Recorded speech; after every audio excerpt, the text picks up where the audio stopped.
the identity crisis that kills your productivity. You're not lazy, you're stuck between who you are today and who you think you should be, and that identity gap is fueling shame and procrastination. High performers don't have more willpower, they close the gap with tiny identity proofs. In this video, I'll show you a 3-step identity framework that ends the shame loop, the mistake that makes habits fail, the twist where you kill your aspirational self, and a 5-minute proof that rewires identity. We'll map the gap, shatter 3 identity lies, and build anchors, proof, and focus. This works even if you failed 100 times. Let's map the identity gap so you can see it and shrink it. Mapping the productivity identity gap. Here's the real problem. Current you and aspirational you don't agree on who's driving. Current you has deadlines, dishes, and a brain that hates risk. Aspirational you wants deep work blocks, early morning workouts, and a polished life plan. That disagreement creates discomfort. Your brain reads that discomfort as danger, not motivation, so it does the safest thing it knows, avoid. Not because the task is hard, but because failing at it threatens your self-image. This clicked for me when I realized my worst procrastination wasn't on the hardest tasks, it was on the ones tied to my identity. The draft that would make me a real writer. The workout streak that would make me an athlete. The risk wasn't a tough paragraph or a sweaty session, it was the fear that if I try and fall short, I'll confirm I'm not that person. That's ego risk, perceived identity threat. Your brain treats ego risk like a hot stove because identity threat feels like social rejection risk, which your nervous system flags as danger. And that's how the shame loop starts. You set a high bar that matches the ideal, you miss. Shame shows up, see? You're not that person. To escape the feeling, you avoid the next rep. Avoidance becomes evidence. Evidence hardens the story. The story drives the next decision. Fail to meet ideal, feel shame, avoid, collect proof you're not that identity. Round and round. Now here's where most people accidentally feed the loop. Planning becomes identity cosplay. You build the perfect Notion dashboard, buy the nicest planner, color code your calendar, and it feels like progress because it looks like the identity. But it's costume energy. Apps and aesthetics give you a dopamine hit without any identity proof.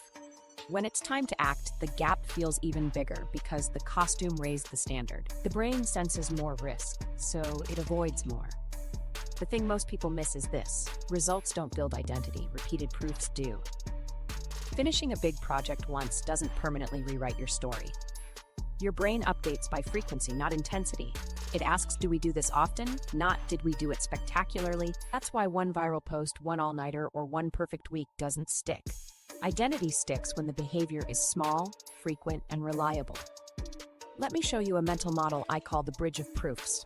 Picture 2 cliffs, current you on one side, aspirational you on the other. The gap between them is where shame and procrastination live.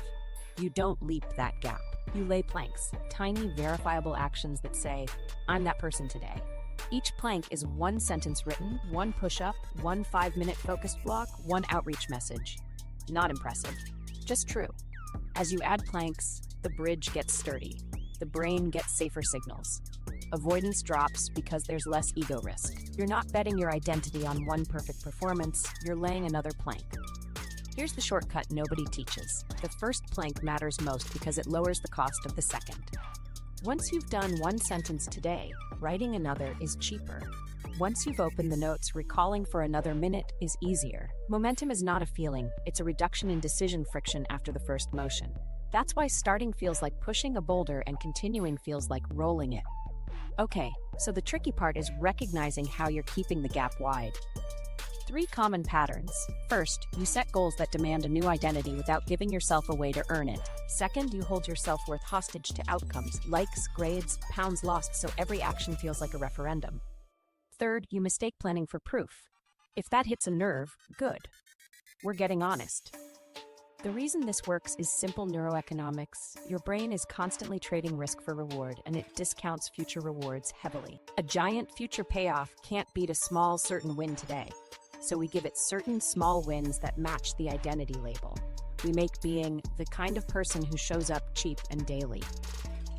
Over time, those proofs change how you see yourself, which changes what you do by default. If you remember nothing else from this section, remember this: identity is not declared, it's collected. You collect it through daily proofs that are too small to fail and too consistent to ignore. You don't need a new you. You need a new way of proving you, one plank at a time. Now, here's where most people unknowingly keep the gap wide. They believe 3 identity lies that feel protective but quietly sabotage the bridge. Let's call them out next and replace them with truths that actually build the person you're trying to be. The 3 identity lies that keep you stuck. This next part separates beginners from pros. The 3 identity lies that feel safe but quietly keep the gap wide. If any of these sound familiar, that's good. Naming them is how you replace them. Lie 1. One day I'll wake up as the new me. That's the magical switch myth. It promises a clean slate Monday, a January 1st reset, or a post-vacation version of you who just does it. Your brain loves this story because it delays risk. No action today means no chance of confirming your fear today. But here's the thing most people miss. Identity doesn't flip, it accrues. Waiting for the switch trains your brain to trust feelings over evidence. Days pass, the bar rises, and the cost of starting gets higher. You're not lazy, you're hedging against ego pain by outsourcing change to a fantasy moment. The truth, that replaces it. Gradual identity accrual. You become the person by behaving like the person in tiny, repeatable ways. When this clicked for me, it stopped feeling like self-betrayal to do a small session. Small is not lesser. Small is the entry fee for consistent identity. Every day you pay it, your brain updates. We're that person who shows up. No switch, just deposits. Lie 2, if I try and fail, I'll prove I'm a fraud. That's the imposter shield. It tells you staying on the sidelines protects your self-image. You can always say, I could have if I'd tried. But avoidance doesn't protect identity, it starves it. The cost is invisible. You never collect the proofs that would have rewritten the story. And failure without a protocol becomes shame fuel. So you plan, perfect, and pause. It looks responsible. It's actually self-protection dressed up as standards. The truth that replaces it, failure is data. Not moral data, process data. Did the anchor fit the day? Was the 5-minute window too late? Was the trigger unclear? When you treat misses like a lab note, you remove the ego quirk from the process. High performers aren't immune to failure. They extract one tweak and return to proof. That's how they protect identity while improving skill. Lie 3, I need motivation first. That's the emotion first fallacy. It assumes feelings drive action. In reality, action drives feelings far more reliably. When you wait to feel ready, you train your brain to expect a mood coupon before moving. Days with low energy become days without proof, and the gap stays wide. Motivation spikes happen, but they're rare and unpredictable. Basing identity on them is like building a house on weather. The truth that replaces it, action creates motivation. Start with a tiny physical motion that matches the role. Mood follows movement because you reduce uncertainty and earn a quick win. 5 minutes of effort often turns into 20, but even when it doesn't, you've banked identity proof. That's the non-negotiable. Now, why do these lies feel so convincing? Because they protect your self-image in the short term. The magical switch lets you keep a perfect fantasy self. The imposter shield keeps you safe from immediate judgment. The motivation myth gives you a socially acceptable reason to delay. Short term, you avoid discomfort. Long term, you sabotage identity. You never give your brain the repetitive, low-risk evidence it needs to relax and adopt the label. Let me show you exactly how this flips when you ditch the lies. One of my students used to spend hours designing study plans, fonts, tabs, highlight systems. It felt productive and safe. But exams kept blindsiding her because she wasn't collecting recall reps. We cut the cosplay and installed 2 truths, tiny anchor and data-based failure. Her anchor was open notes and read one heading aloud. Her 5-minute proof was recall out loud from that heading, no notes. Day 1, she did 5. Day 3, she almost skipped but did the anchor anyway. She missed day 5, labeled it schedule friction and moved the window earlier. 30 days later, she had a clean streak, a calmer brain, and the identity of I'm a student who studies daily. Not because she crushed 8-hour sessions, but because she stacked proofs that were too small to fail. Now, here's where most people mess up after hearing this. They nod, agree, and then set an oversized plan because I'm serious this time. That's the lies sneaking in through the back door. Serious doesn't mean big. Serious means consistent. If you remember nothing else from this section, remember this. Truth beats lies through boring reps. Gradual accrual beats magical switches. Data beats ego. Action beats motivation. So how do we rebuild identity without the lies? With anchors, proof, and focus, concrete steps you can do today that lower ego risk and raise consistency. Let's start by installing your tiny identity anchor. Identity fix step 1, the tiny identity anchor. Before we get fancy, we lower the ego risk. That's what a tiny identity anchor does. It's the smallest verifiable action that matches your chosen identity label. It's not practice for the real thing, it is the real thing, just shrunken down to one breath. The goal isn't progress yet, it's proof. When the cost of proof is tiny, your brain stops flinching. Consistency gets cheap. Identity starts to stick. Here's why anchors work. Your brain hates uncertainty and big bets. A full workout, a perfect draft, a spotless kitchen, those are big bets that risk ego pain. A one-breath action removes the bet. It says, I'm that person for one breath. That's enough to plant the flag without triggering the threat response. Stack enough flags, and the territory becomes yours. So what exactly is an anchor? It's a binary action, done or not, that directly signals the identity. If your role is writer, then write one sentence. If you're athlete, then one push-up. If you're founder, then send one outreach. If you're developer, then open the IDE and run a test. No timers, no outcomes, no scores. It either happened or it didn't. That's how you remove negotiation. Let me show you exactly how to set yours. Step 1. Choose one role you care about this season, not 5. 1.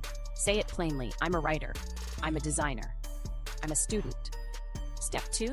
Pick the one breath action that a real person in that role would do. If it takes more than 60 seconds, it's not an anchor, it's a task.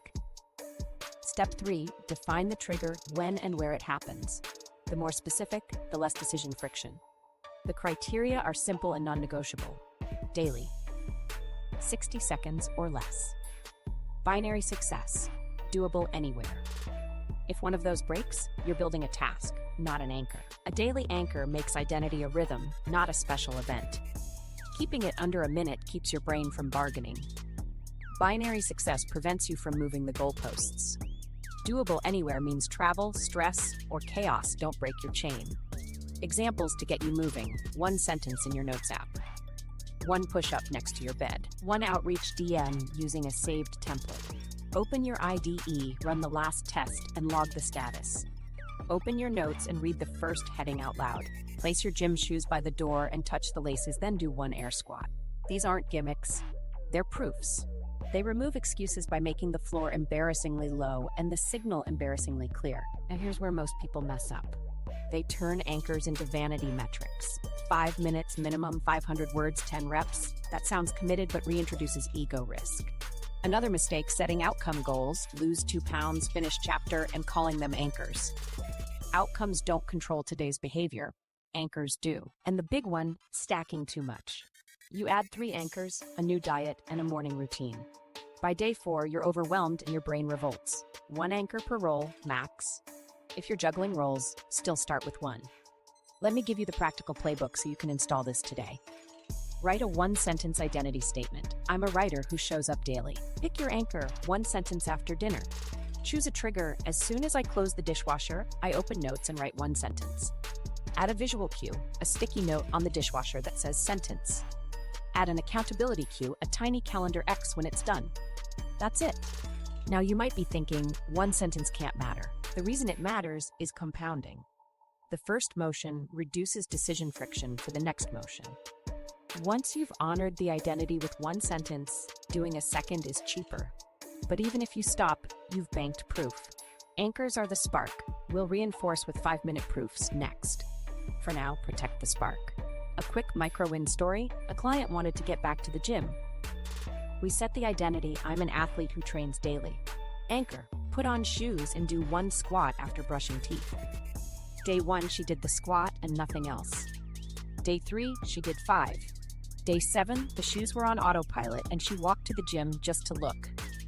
2 weeks in, she was doing short circuits. The difference wasn't motivation. It was removing the ego bet and building reliable identity signals. Common friction you'll hit: boredom, embarrassment, and the urge to upgrade early. Boredom means the anchor is doing its job. It's supposed to feel easy. Embarrassment means your ego still wants aesthetics. Let it complain while you do the rep. The urge to upgrade? Hold the line for at least 14 days. Stabilize, then optimize.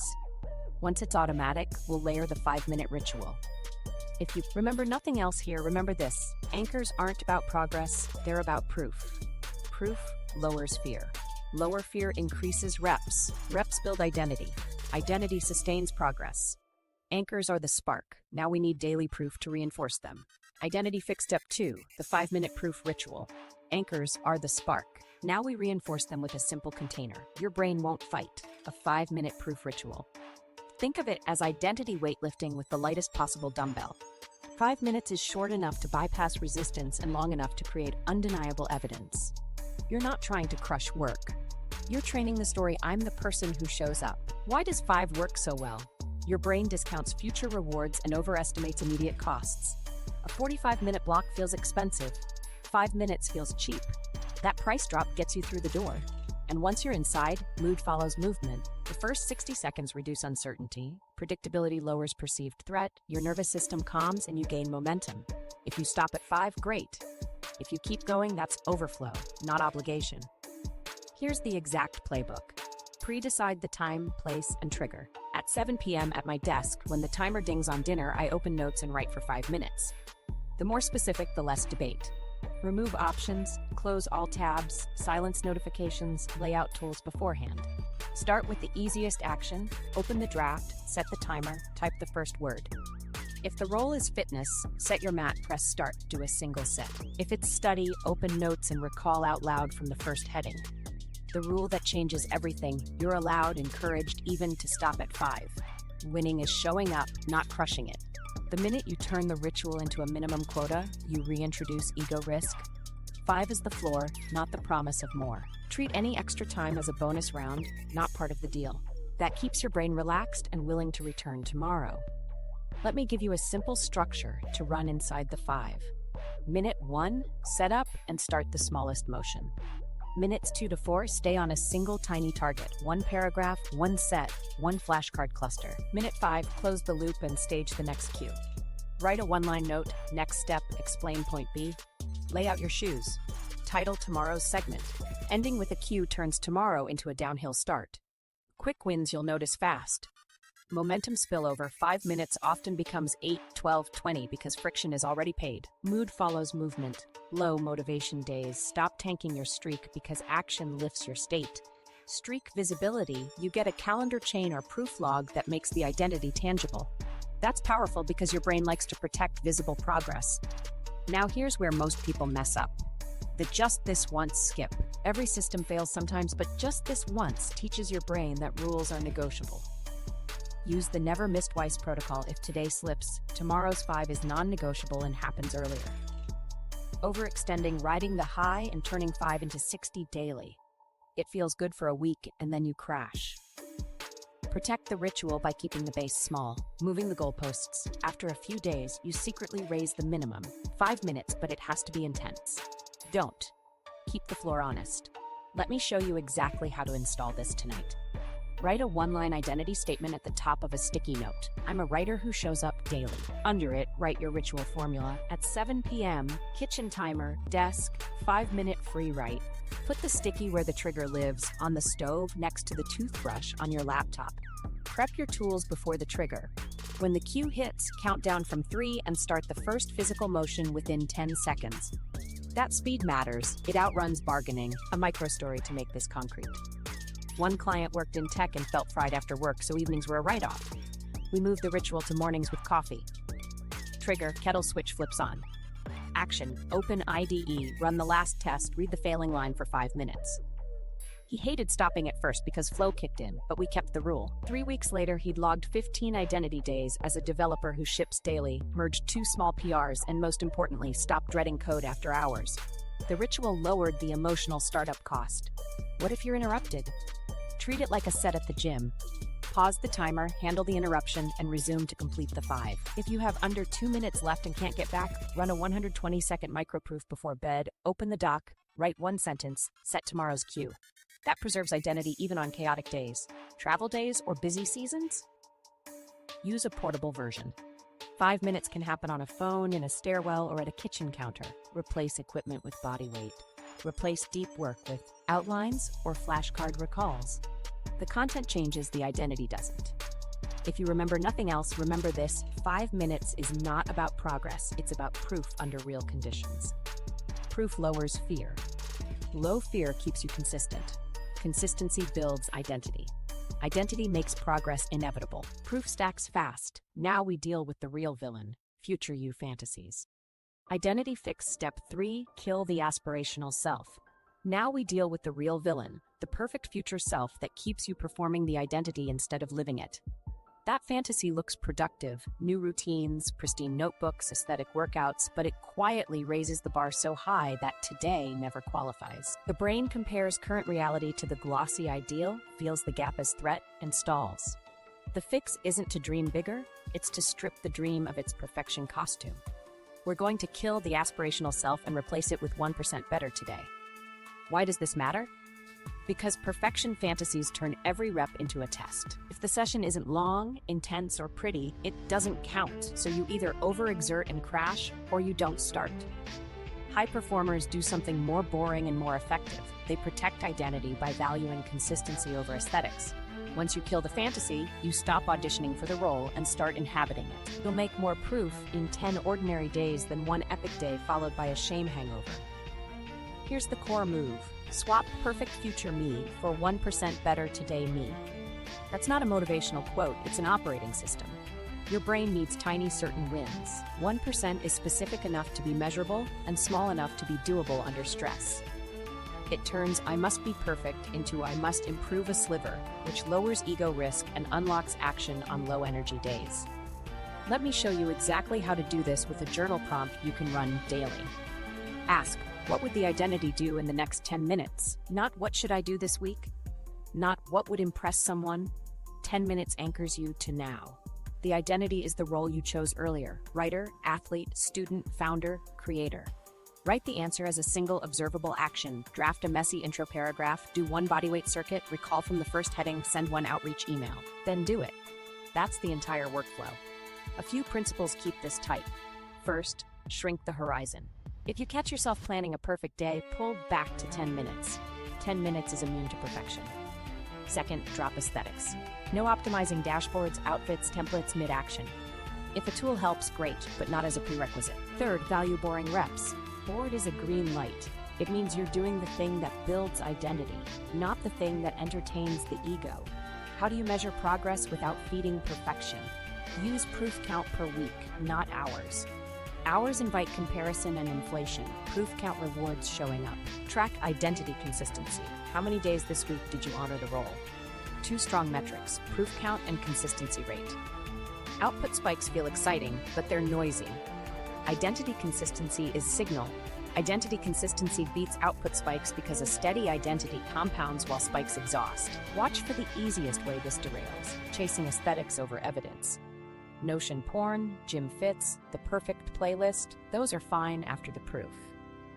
If you catch yourself adjusting without acting, say evidence first, do the 10-minute action, then tweak if there's time. The behavior earns the design, not the other way around. Let me make this concrete with a quick before and after.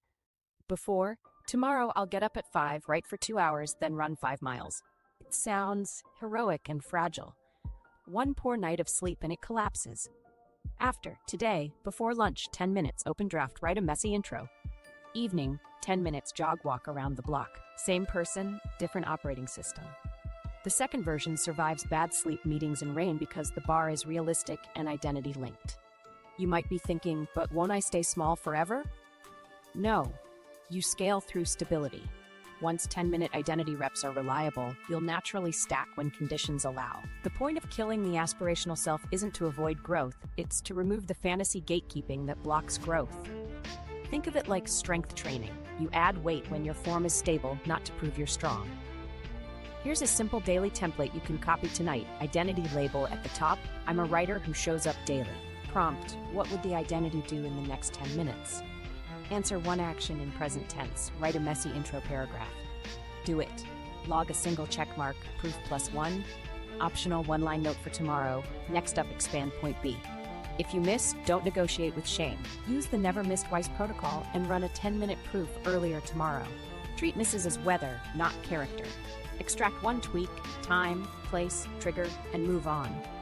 Remember, we measure identity by evidence gathered, not vibes felt. A micro shift that helps replace I should with as a identity I do. As a student, I review for 10. As a founder, I send 1 outreach. That phrasing cuts bargaining and keeps the action small and clear. 10 minutes later, you've banked proof, and the fantasy has a little less power. If you remember nothing else, remember this: your aspirational self is a costume. Kill the costume, keep the role. Ask the 10-minute question, value boring reps, count proofs per week. When you stop performing the identity and start living it in tiny units, the shame loop loses oxygen and momentum becomes your default. Environment design, make identity the default. Willpower is expensive. Environments are cheap. If you've ever noticed how easy it is to scroll without thinking, that's environment doing the heavy lifting. We're going to flip that for your identity, so showing up is the path of least resistance.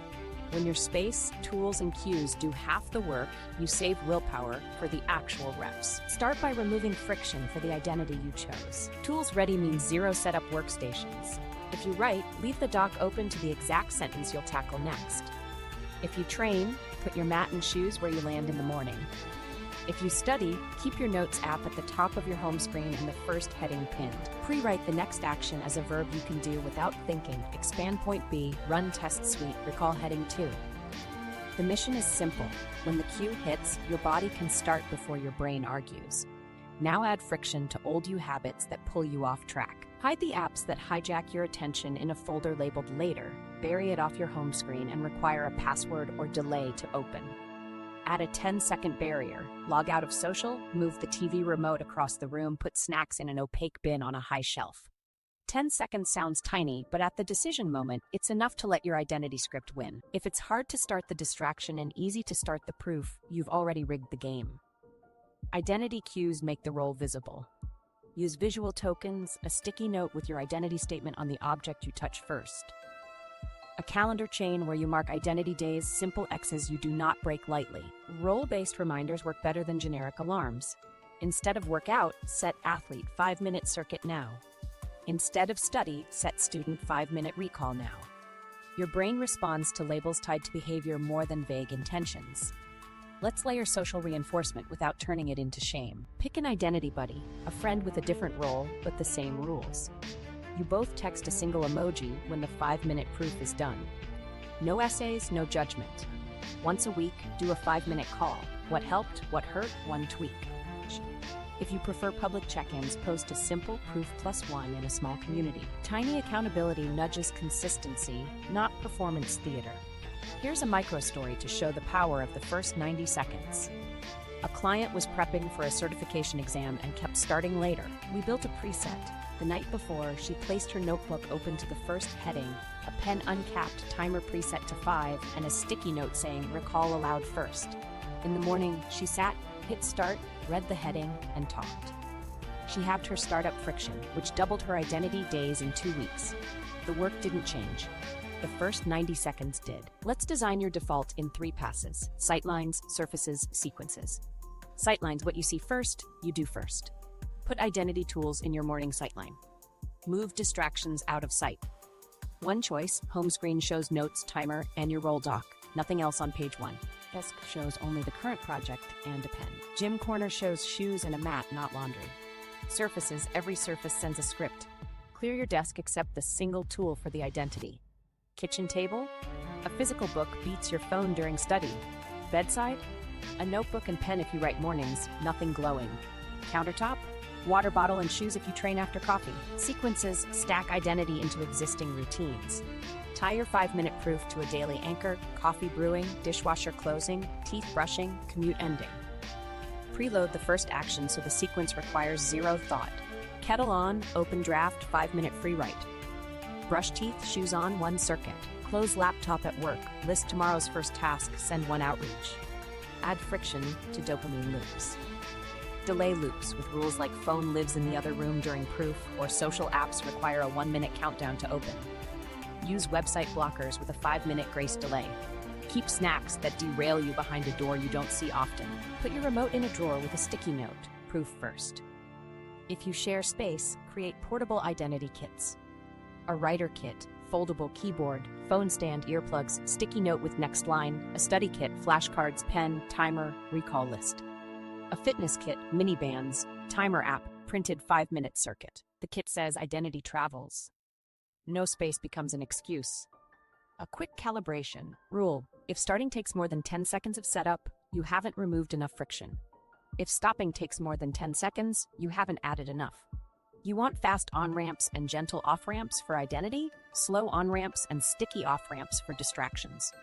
Finally, close loops so tomorrow starts today. End each session by staging the next cue. Write your next line in brackets, lay out gear, set the timer for the same slot. That single minute shrinks tomorrow's resistance by half. When your environment carries you into the rep, you stop relying on willpower and start trusting your defaults. Now the advanced lever, language that rewires your self-concept. Language upgrades speak like the identity. Words are levers. Change a few and your decisions change. The reason this works is simple. Your brain listens to how you talk about yourself and then tries to stay consistent. So let's upgrade the language that shapes your behavior and make it match the identity you're building. Start with labels. Swap "I'm trying to write" for "I'm a writer who shows up daily." That tiny shift turns effort into identity. Trying implies permission to stop. I am implies standards. If that feels fake at first, remember, you're not claiming mastery, you're claiming membership. As long as you show up, the label fits. Now tighten your scripts with if-then language. If it's 7 p.m., I write one sentence, no debate. If I brush my teeth, I put on shoes and do one circuit. If I open my laptop after work, I list tomorrow's first task and send one outreach. If-then scripts remove bargaining because they front-load the decision. Your brain follows the rule you've already written instead of negotiating in the moment. Let's clean up self-talk next. Keep it specific, present tense, behavior-linked, and shame-free. Specific, open draft, write the first ugly line, not be productive. Present tense, I'm writing now, not I will write later. Behavior-linked, write one line, not be motivated. Shame-free, missed the slot, next proof at 8, not I'm a mess. You're a coach, not a critic. The coach asks for a rep, the critic asks for a confession. Here's a simple template you can copy today. Identity line, I'm a student who studies daily. If it's 6:30, kettle on, recall aloud for 5.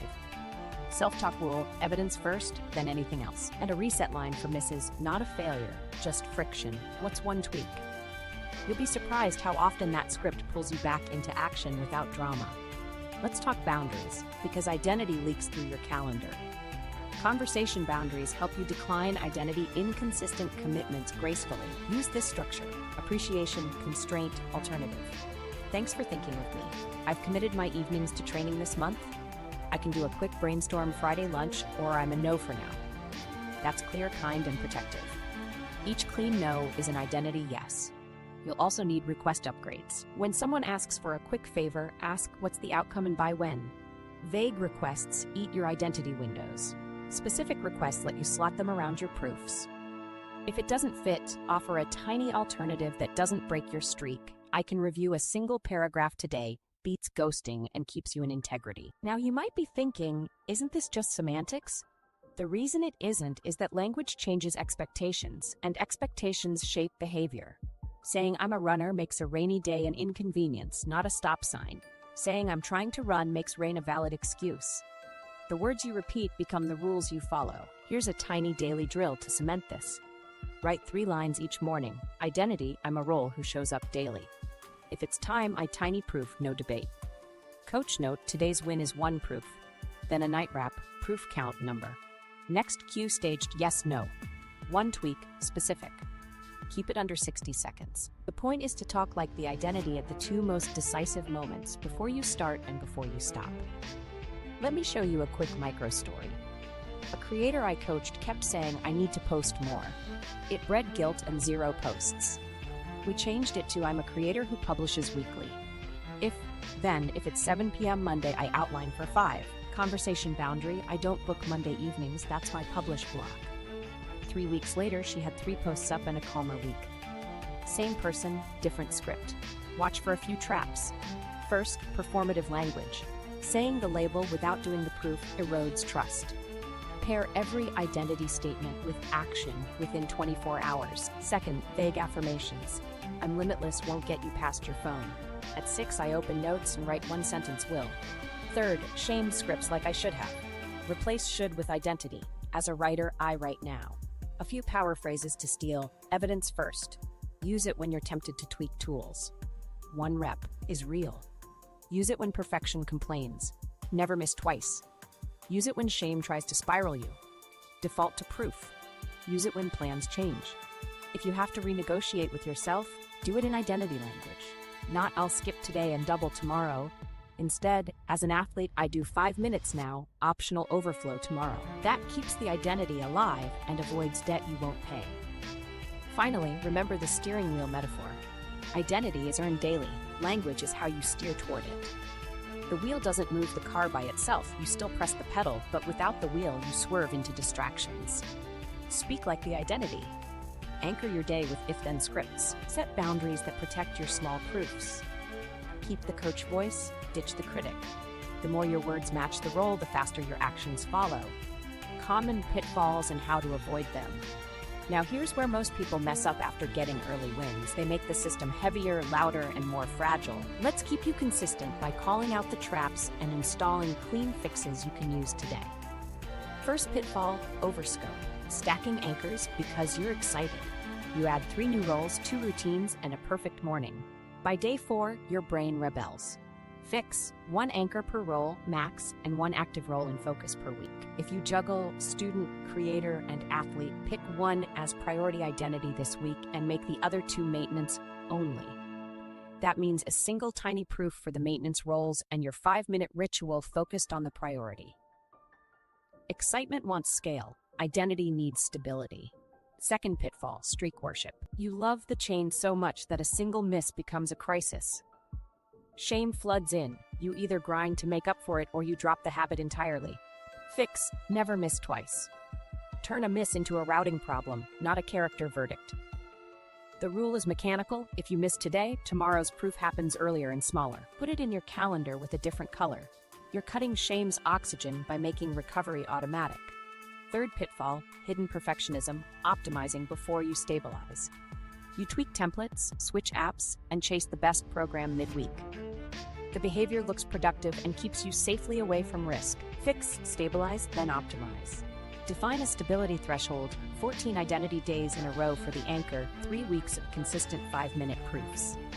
Only after that do you upgrade tools or add intensity. Improvements should be a reward for consistency, not a substitute for it. Fourth pitfall, identity whiplash, switching goals weekly. 1 week you're a runner, next week you're a coder, then you're back to reading. Every switch resets your bridge of proofs. Fix, run 90-day cycles with weekly proofs.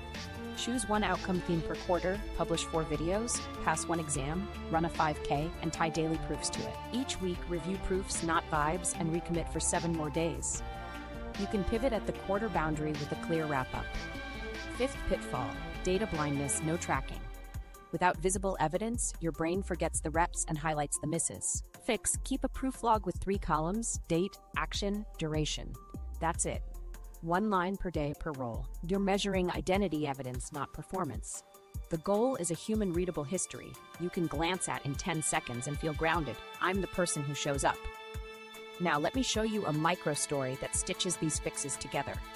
A viewer DM'd me after a 2-week 0-day spiral. She'd broken a 45-day streak and panicked, so she tried to come back strong with a 2-hour session. She burned out, missed again, and started avoiding the app that tracked her streak because it hurt to look. We ran a 2-minute reset rule, open the doc, 1 ugly sentence, close. She did it that night. The next morning, 5-minute proof at an earlier slot. She logged proof +1 and wrote a 1-line tweet. Timer lives on the stove. In 4 days, the dread was down and the streak anxiety was gone because the chain wasn't the hero anymore, the identity was. A few more traps to expect in the fixes that work. The upgrade itch. You feel good and want to double time? Fix, cap overflow. You can go longer, but you never raise the minimum. Write your minimum in ink and your overflow in pencil. The all-or-nothing weekend. You crush weekdays and vanish on Saturday. Fix, weekend microversion. Predefine a travel-proof variant, 2 minutes, anywhere, phone-based. It keeps identity alive under different conditions. The context drift. You sit down to study and suddenly you're cleaning your desktop. Fix, narrow the target. Write a 1-line micro goal before starting, Recall heading 3 aloud. Put it on a sticky note in your sightline. The accountability trap. You start posting daily updates, then feel pressure to perform and hide when you miss. Fix. Tiny accountability with binary check-ins. One emoji to a buddy means, proof happened. No public performance theater. The late night IOU. You skip now and promise a double tomorrow. Tomorrow arrives and the debt sinks you. Fix. Close today with the smallest possible proof, 60 seconds counts, and never borrow from futures afrons. Use this quick diagnostic when something feels off. Is the action daily? Under 60 seconds for the anchor? 5 minutes for the proof? Binary success? Tied to a single identity? If any answer is no, shrink it until it's a yes. Boredom is a feature, not a bug. Remember the pattern we've been building. Anchors create identity signals, 5-minute proofs reinforce them, language steers them, and environment makes them automatic. Pitfalls show up when we inflate the system, worship the streak, or chase perfection. Your job is to keep the floor low, the reps boring, and the recovery fast. You've got stability. Now let's scale without breaking identity. Scaling up from tiny proofs to real results. You've got stability. Now let's convert identity into outcomes without breaking the system. The goal here isn't longer sessions, it's smarter reps that compound. Think depth, not time. We'll use intensity wedges, a conservative upgrade ladder, projects that absorb your proofs, and a weekly review that keeps you honest. Why scale at all? Because identity without output eventually stalls motivation. You want visible progress, a draft, a certification, a shipped feature, while protecting the consistency that built your confidence. The thing most people miss is that outcomes grow fastest when the floor stays low and the ceiling rises occasionally. That's scaling through stability. Start with the golden rule: increase depth, not time. Depth means quality of attention or difficulty of task, not duration. For a writer, that's moving from free writing to clarifying a single argument. For a student, shifting from passive reading to active recall. For fitness, adding tempo control or range of motion instead of doubling minutes. Small intensity wedges, upgrade your reps without taxing your schedule or your nervous system. Here's the upgrade ladder that works. Keep your 5-minute proof rock solid for 21 identity days. That's 3 weeks of reliability. Only then do you consider moving to 6 to 7 minutes twice a week, never every day. After another 21 stable days, you can add a single 10-minute session 1 day per week. Notice the pattern: tiny increases protected by stability thresholds. You never raise the minimum, you only sprinkle optional ceilings. Project linking is how proofs turn into deliverables. Pick one concrete container for your identity this quarter. One essay, one module, one PR, one 5K plan, one exam. Then tie each proof to a tiny slice of that container. Writers, one paragraph that answers a narrow question. Students, one recall card set from a specific subtopic. Developers, one tiny test or refactor inside a single file. Athletes, one microcycle like push pattern for the week. Linking kills the busy but not shipping trap. Use a weekly review cadence to steer. 15 minutes, same time each week. 3 questions. What proofs did I bank? Where did friction spike? What's one tiny upgrade for next week? Keep it boring. You're reviewing evidence, not your worth. If you hit 80% consistency, you're green lit to test a small depth wedge.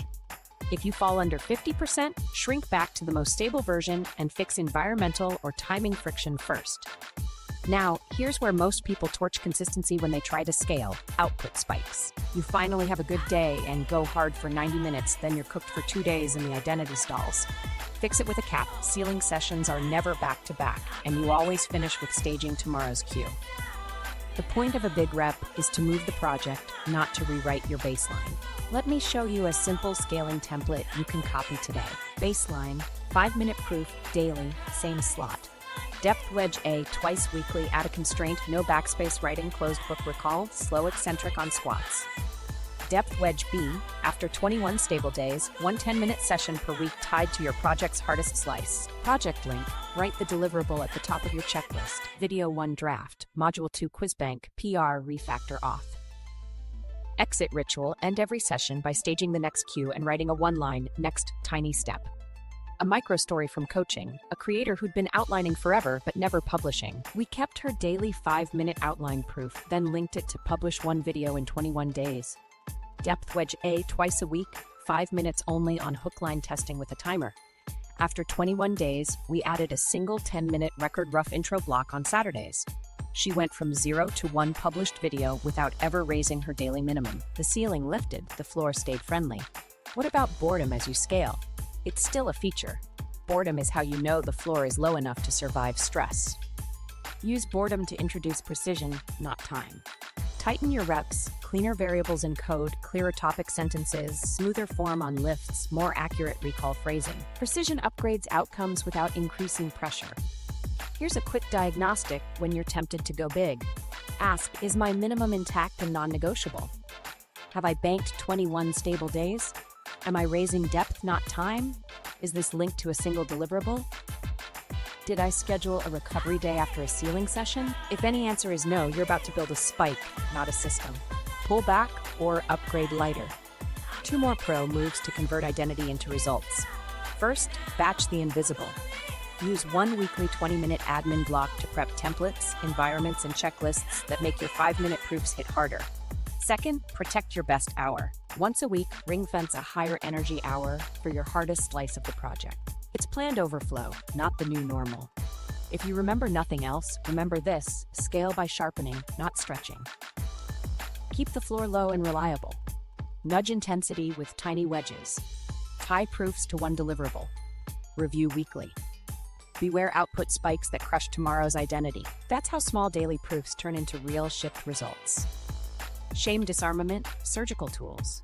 Shame hijacks action fast. It's a body hit, tight chest, tunnel vision, urge to hide, not a logic problem. If we don't treat it quickly, it spirals into a 0 day and then a 0 week. So we're going surgical, short, precise tools that restore agency in minutes, not hours. First tool, name it. Say, shame thought, not truth. Out loud if you can. Then inhale 4, exhale 6, twice. Labeling moves shame from identity to experience. The breath lengthens your exhale, nudging your nervous system out of threat. You're not arguing with shame, you're turning its volume down so you can move. Second tool, time box remorse. Give yourself 1 minute to run a postmortem. Ask 3 questions on paper. What happened? What's one friction I can remove? What's the smallest fix? Keep it under 60 seconds. We're extracting a tweak, not building a case against you. At the end, write 1 sentence. Fix, specific, like move proof to 6:30 or sticky note on dishwasher. Third tool, anti-rumination reset. Rumination keeps shame alive by looping the story. Break the loop with a physical pattern interrupt. Stand up, walk 1 minute, splash cold water, or do a micro clean like clearing 5 items. The goal isn't productivity, it's state change. Motion teaches your body that you're not stuck, which frees your head to act. Fourth tool, compassion script. Talk like a coach, not a critic.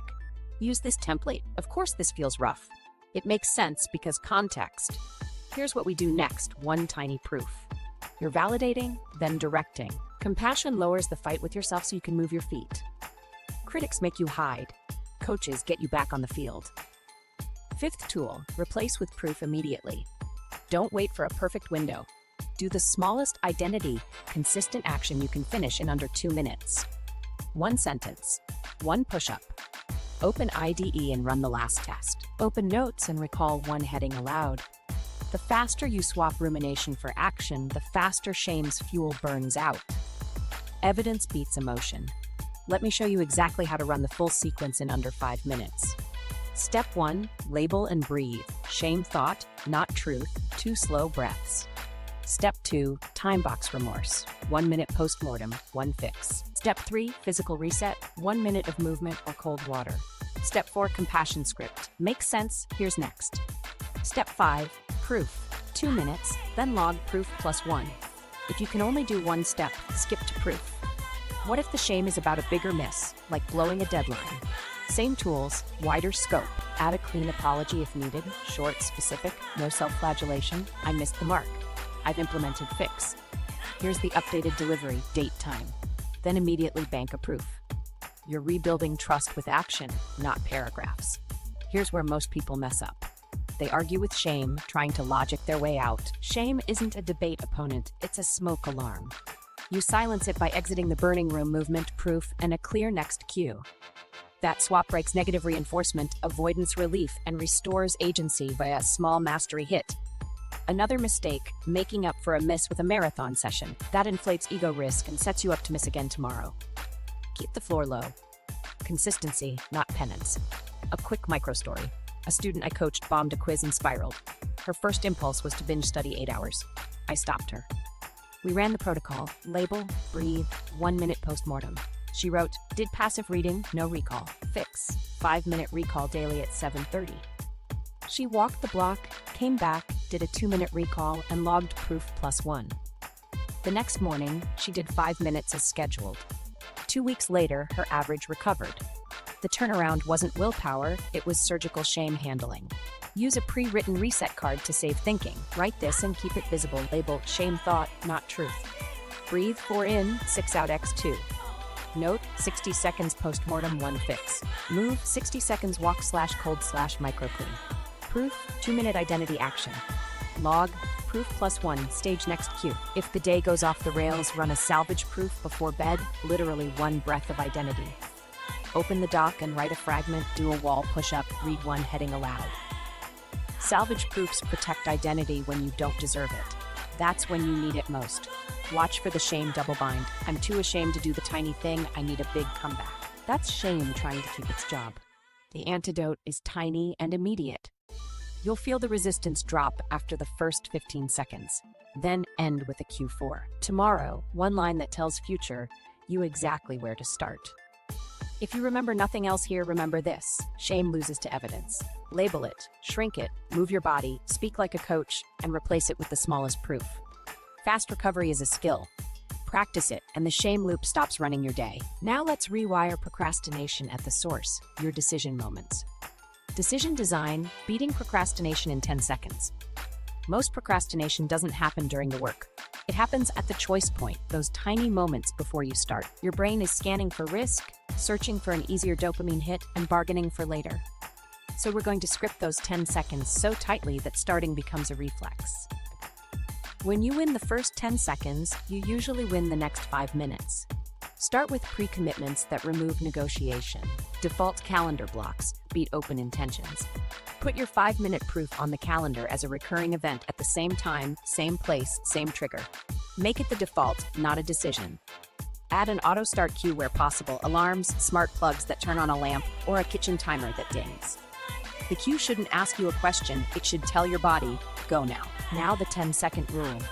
When the cue hits, you start the first physical motion within 10 seconds. Not thinking, not prepping in your head. Physical motion.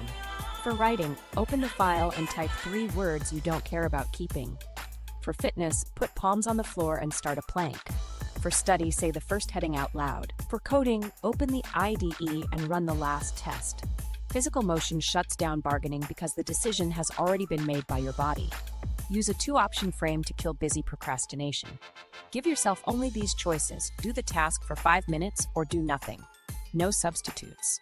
Not email, not productive tidying. Sit and breathe if you choose nothing. That rule reveals avoidance fast and makes action feel easier than boredom. Most days, 5 minutes wins because doing nothing is honest discomfort. Temptation bundling helps you get through the on-ramp. Pair your boring rep with a mild pleasure that doesn't derail focus. Coffee with writing. Your favorite playlist with a circuit. A cozy hoodie with studying. Keep the bundle consistent with the identity cue so your brain starts to crave the pair. The pleasure is a nudge, not the reward. Proof is the reward. Closing loops is how you make tomorrow easy. Always end a session by staging the next cue. Write a 1-line next tiny step at the top of your doc. Leave the IDE on the failing test. Put your shoes where you stand in the morning.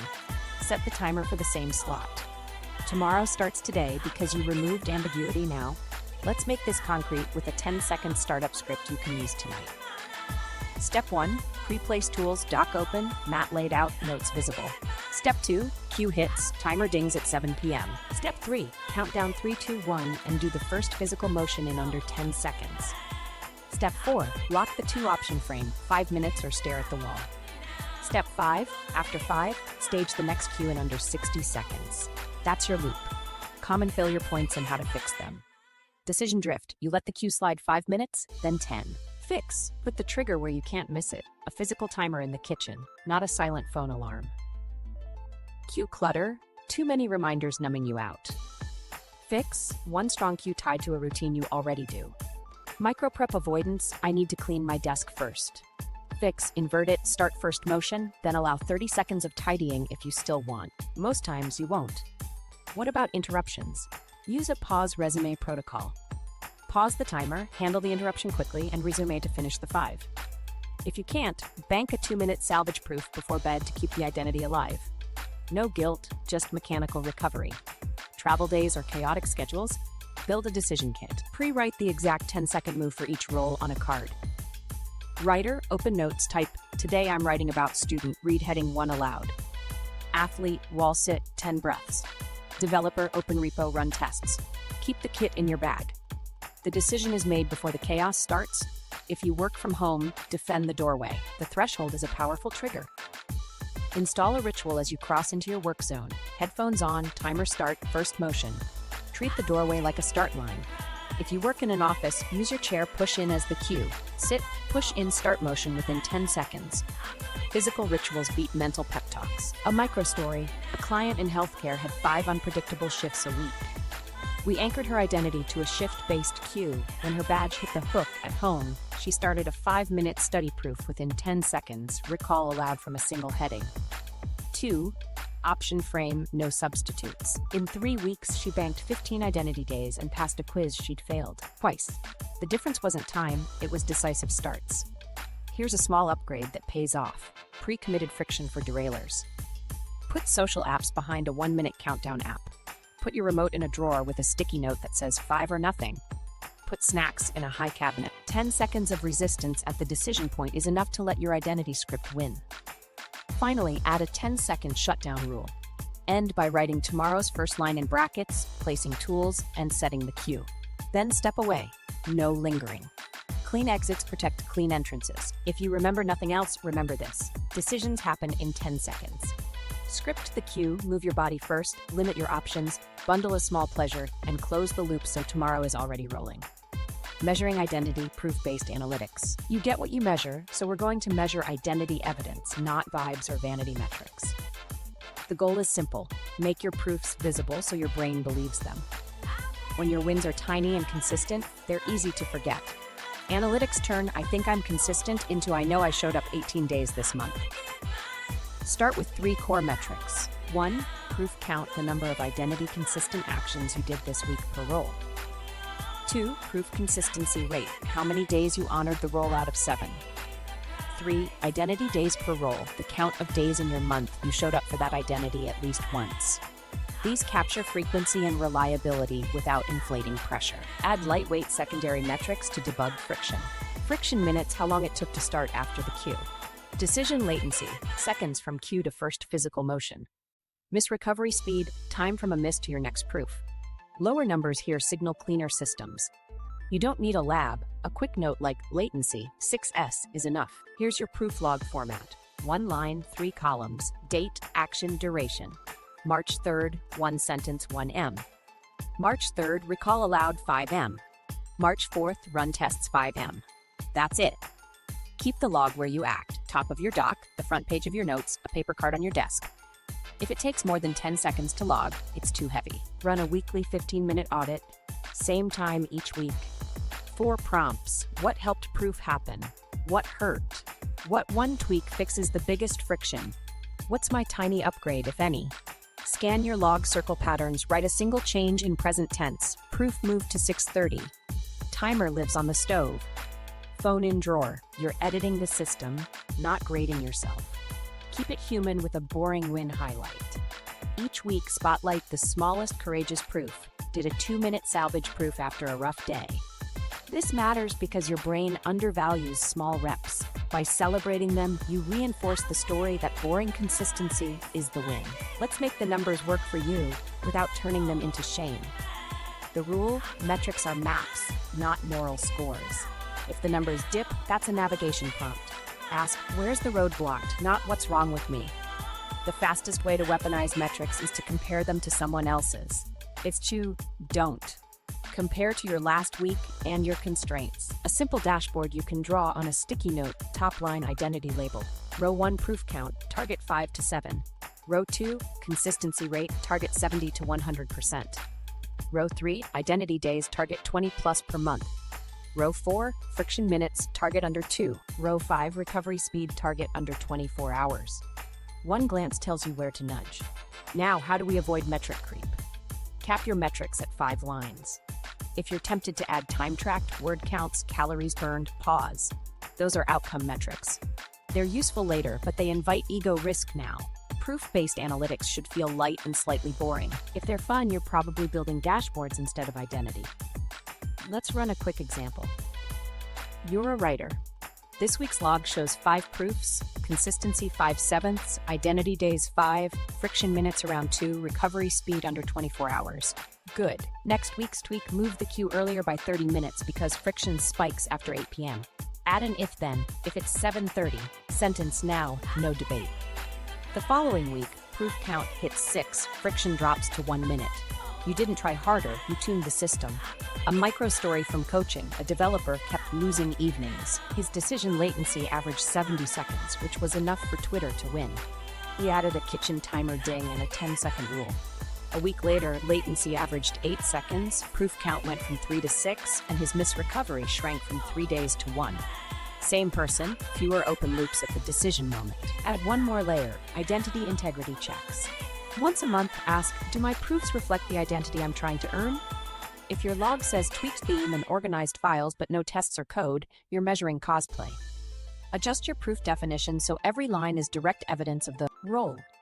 If you want a simple visual, draw a calendar chain. Every identity day gets an X. If you miss, circle the date and write the one tweak next to it. No guilt paragraphs, just a mechanical fix. The chain shows consistency, the circle shows learning. Now a quick caution, don't chase perfect numbers. Perfect weeks can mean you raised the floor too high or avoided stretch. Healthy data has small dips and fast recoveries. That's a resilient identity, not a brittle one. If you remember nothing else, remember this. Measure the behavior that earns the identity, not the outcome that flatters the ego. Track proof count, consistency, and recovery. Review weekly. Tweak one thing. Keep it human. Clean metrics and tight feedback loops turn tiny reps into a story your brain trusts. Real-world applications: study, fitness, creative, career. Let's put this to work across 4 roles so you can copy-paste what fits your life today. Study first. Identity. I'm a student who studies daily. Anchor, open notes, and read the first heading aloud. 5-minute proof. Recall that heading out loud with your screen off, no notes, just what you remember. That's active recall, not passive review. Project link. 1 exam or module this quarter. Each day's proof maps to a tiny subtopic. Environment. Night before setup, notes open to tomorrow's heading. Timer preset, pen uncapped. If it's 6:30 p.m., kettle on, 5-minute recall.